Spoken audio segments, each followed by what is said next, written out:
Everything God created teaches us stuff, and it teaches us stuff with questions we ask. You see this? What is that? That's the first question you asked when you seen this, when you were growing up. Second question you asked was, ow! You got your answer. And maybe continue to ask questions, Continue to ask questions, continue to ask questions. The more questions you ask, the more answers you get. Oh, it's like a single breath, A single breath. And the fire goes up. Why does fire go up? When gravity exists, shouldn't fire go down? You'd think.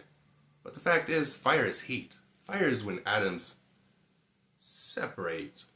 And when they separate a little bit, they become lighter than the atoms next to them. So the fire goes up because the atoms in the fire are separating, getting further apart. They weigh less, so they, you travel up in the atmosphere because we have atmospheric pressure, and the more you go up, the less pressure there is. All I'm saying is, God wrote with their divine language of consciousness and everything they created, and think of like a fire, Think of your breath. One. Another breath. Each breath stokes the fire within you, You stop breathing this air in, just the same as the fire. If the fire stops breathing in the oxygen, the fire dies. If I stop breathing in the air, I'd die as well, It's the same process as the fire, because my body's taking, the oxygen out of the air, Throwing other shit in, throwing other shit out. I take this in, throw this out. You know what I mean? In any case, learn how to read. If you can't read this,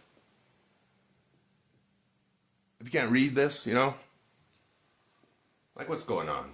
Just like in Islam, the angel that told Muhammad, may he rest in peace, to read. He knew Muhammad could read. Many people think Muhammad was literate. Muhammad could read stuff like this. All the elements. Everything created by God. Muhammad searched for God. Oh, what was that? What was that little flame? Oh, you hear that? The flame taught me some understandings. A little bit about God, A little bit about God. Just a little bit. But the fact of the matter is, everything God created teaches a little bit about God.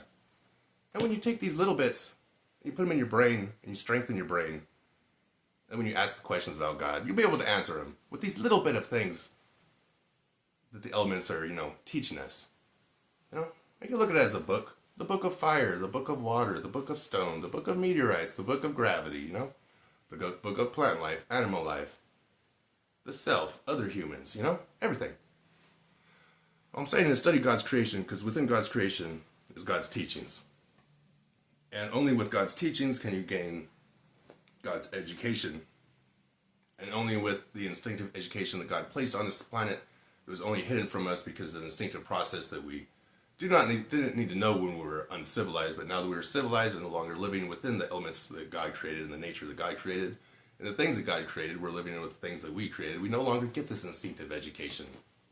This is a process of observing with our senses, messing with things, understanding things, More things we understand, more things we can put together, more thoughts we can form, more questions we can answer, And when you base it on things like logic and understanding, and you put all these together and you ask your questions, that's what the Word of God is. That's what God's teachings are. And they're based on things like understanding, Things that you understand.